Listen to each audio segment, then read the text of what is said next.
In this chapter, I'm gonna be making mashed potatoes two ways. A dressed down version, rustic, that I tend to make on a weekly basis. And then the more refined mashed potatoes, the dressed up version, is one that I would make Thanksgiving, Christmas, holidays. So let's get started. The first most important decision about making mashed potatoes is choosing which potatoes to use. The best ones that I find are creamier potatoes, like, Yukon Golds are super creamy, the yellow potatoes, or red-skinned new potatoes. Sweet potatoes also mash up really, really nicely. For the rustic potatoes, which is the first recipe I'm gonna show you, to save time, I'm gonna leave the skin on. So these red skin new potatoes are perfect for that. But step 2 is washing them.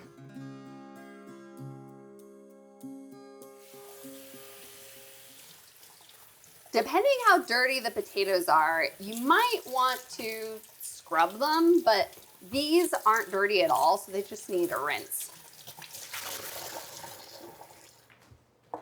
Besides deciding not to peel them to save time, I'm also gonna cut them in half because they'll cook a little bit faster. So cut them all in half and put them in a pot.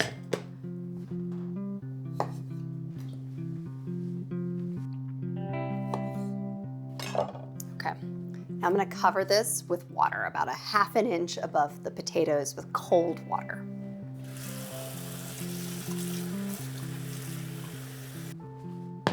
So I have my potatoes here. This is very different from when I cook green beans, for example, and I bring a pot of water to a boil first and then add my green beans.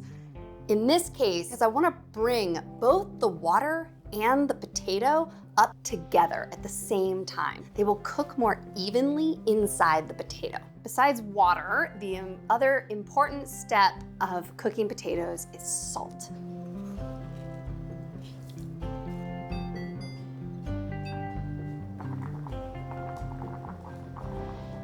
The potatoes have been boiling for about 20 minutes, so it's time to check to see if they're done.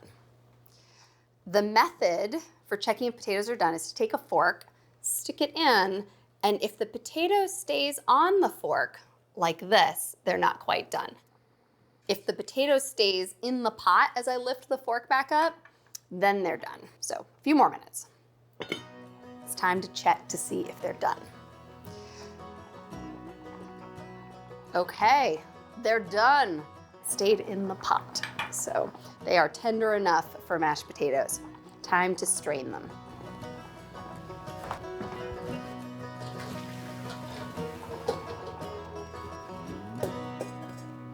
I put the potatoes back in the pot after straining them to keep them warm.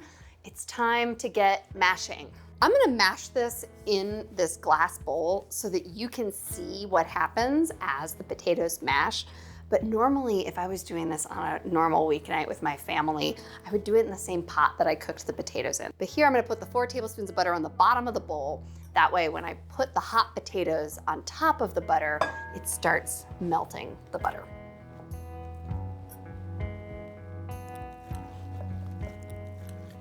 I am mashing the potatoes. The butter is getting mashed up in them too and melting along with the potatoes. Really simple ingredients, a little bit of butter. I'm gonna toss some chives in them and a splash of cream for texture. They come together super fast. I love mashed potatoes so much. The way to taste mashed potatoes, I think, is like this.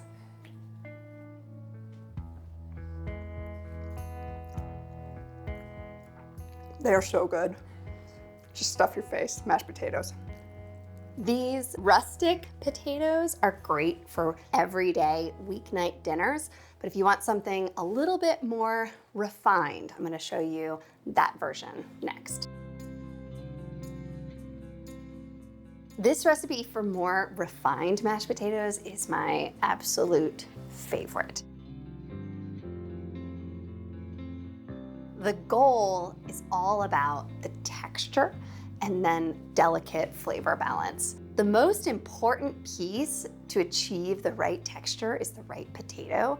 And I have tried out lots of potatoes and have found that the Yukon Gold potatoes make the best refined mashed potatoes. I'm gonna peel them because unlike the rustic potatoes where I'm trying to save time, in these, I don't want the texture of the skin in the final dish. We're going with delicate, perfect, creamy, delicious mashed potatoes. I remember when I first went to go cook and work in Spain, and I was with my sister-in-law. I was looking for a peeler, asking her for a potato peeler. And she looked at me and laughed, like flat out laughed. And then she grabbed a paring knife and really quickly in front of me just started shaving the skin off of the potato with just her hand and a paring knife. Anyway, I peel potatoes with a peeler. I think it's easier.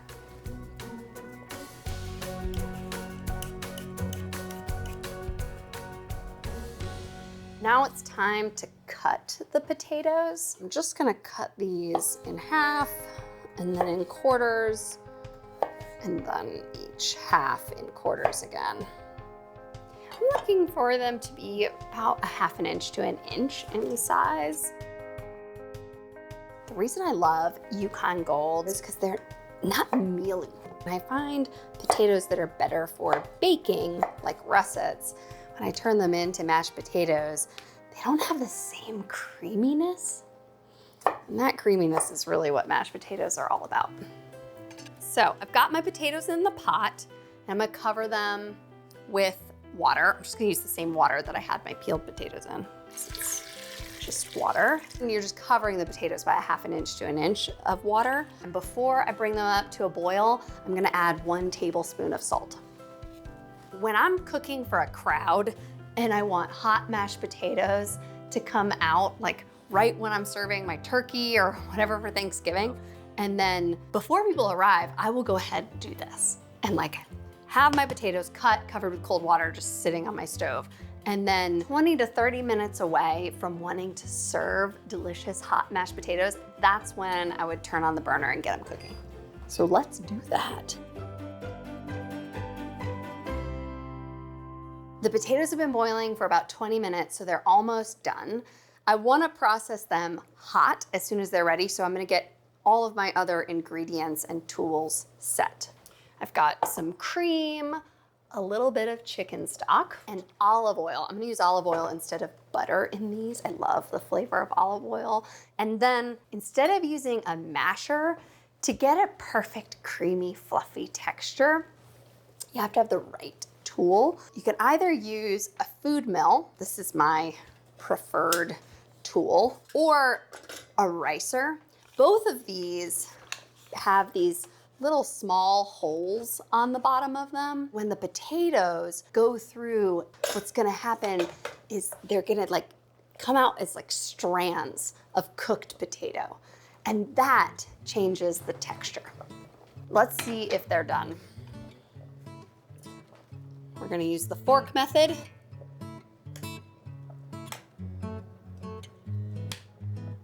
Let's strain them.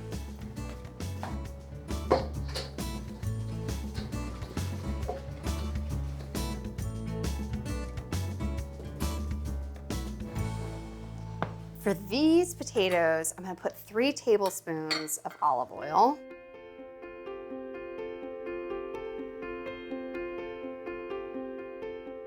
And then I'm gonna heat up a 1/4 cup of chicken stock and a 1/4 cup of cream. So turn this on, get that hot. Time to process the potatoes. Food mill, big spoon.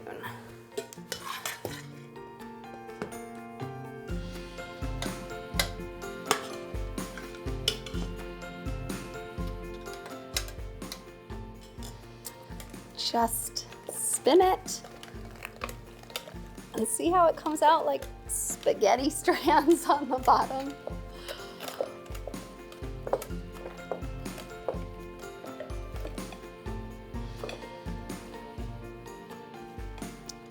Now that I've got the little kind of potato spaghetti strands, I'm gonna add the hot chicken stock and cream until I get the right consistency.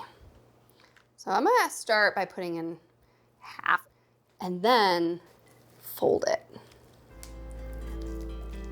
Oh my gosh. The consistency is changing instantly. Look how creamy and fluffy these potatoes are. It's like, actually, I don't think they need the rest of that chicken stock and cream. That's about perfect. Look at this. You could add, instead of olive oil, butter, or fold in, mashed roasted garlic in with them, or really you can do anything to these to make them your own. How I like to finish these potatoes is with just a little bit more olive oil. So there you have it, mashed potatoes 2 ways, rustic and refined. I hope you take these recipes and make them your own.